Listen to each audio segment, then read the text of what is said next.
Gillingham, voted by the readers of The Observer to be the single most ghastly ground to visit. This, it is claimed in a recent poll, is the definitive dump, making, and I quote, Middlesbrough feel like Monte Carlo. So, all right, Gillingham may not exactly be Genoa, but is that really the worst football ground in the league? You decide.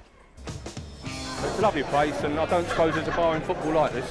You've got a call centre? Yeah. Why don't you outsource it to India? It'd be cheaper. Well, I was in India 2 weeks ago, actually looking to look at a call centre that enhances our call centre. Really? And we've got a steam room and a sauna just beside that as well. It's a lovely room. We have a big banqueting hall in here. Fantastic. So this is the worst dressing room in football, as you can see. Even if you ignore the sales pitch, it's hard to see what the problem is. This is tidy, modern, a little bland, but very welcoming. Why, it even features a magic floating, rotating marble ball. Yeah. Shall I see if I can turn it on? Is anything happening? No. The main switch is...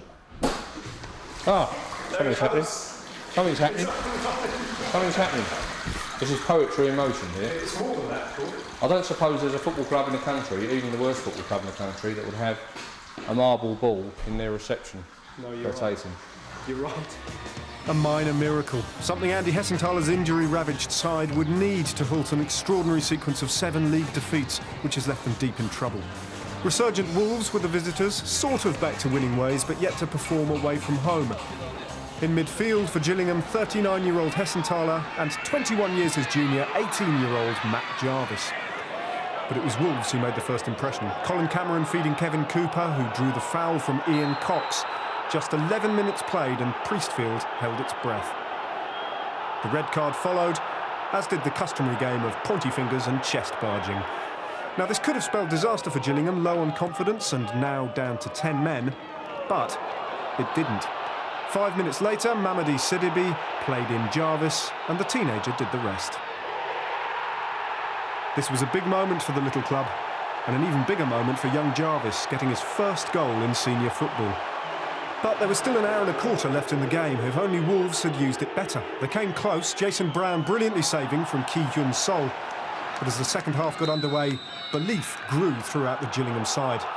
Andy Hessenthaler, inspirational throughout, almost got to Sidibe's cross, and Darius Henderson almost picked up the scraps.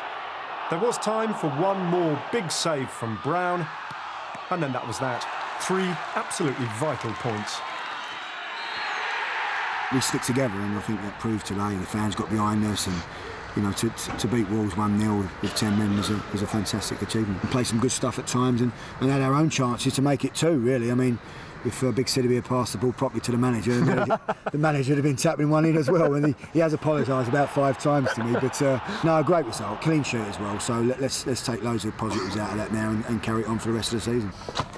And Gillingham, don't believe everything you read.